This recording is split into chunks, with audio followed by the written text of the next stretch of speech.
আমাদের বাসার সিঁড়ির পাশে, আমাদের বাসার অপর সাইডে একটা বাসা আছে, সেই বাসার একটা থাকের মধ্যে একটা কালো বিড়াল আটকায় গেছে। ওই যে দেখতে পাচ্ছেন, আমরা শত চেষ্টা করে তাকে উদ্ধার করতে পারতেছি না, কারণ ও এমন একটা জায়গায় যেখানে আসলে উদ্ধার করার মতো কোনো পরিস্থিতিই নাই।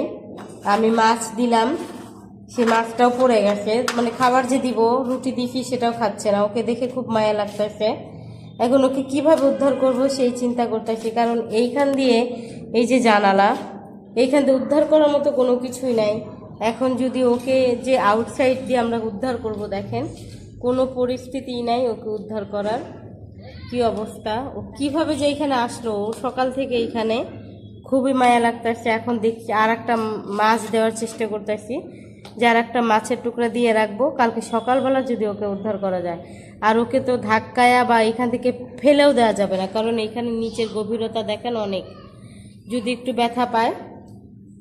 আর এখান থেকে ওকে উদ্ধার করার মতো আমি কোনো ওয়ে খুঁজে পাচ্ছি না।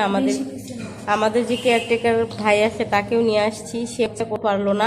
এখন সারা রাত খাবে, খাওয়ার পরে দেখা যাচ্ছে যে কালকে যদি কিছু করা যায়, মাছ আসা হয়েছে, কালকে যদি কিছু করা যায় তাহলে ওকে কালকে কিছু করবো। ভাই লাঠিটা থাক, আমার মাছ হইলে পরে ওকে মাছ দিব না। না না না, তো যাই হোক, ওকে এখন একটা মাছের খাবার দিই। খুবই মায়া লাগতেছে, একদম কালো বিড়াল।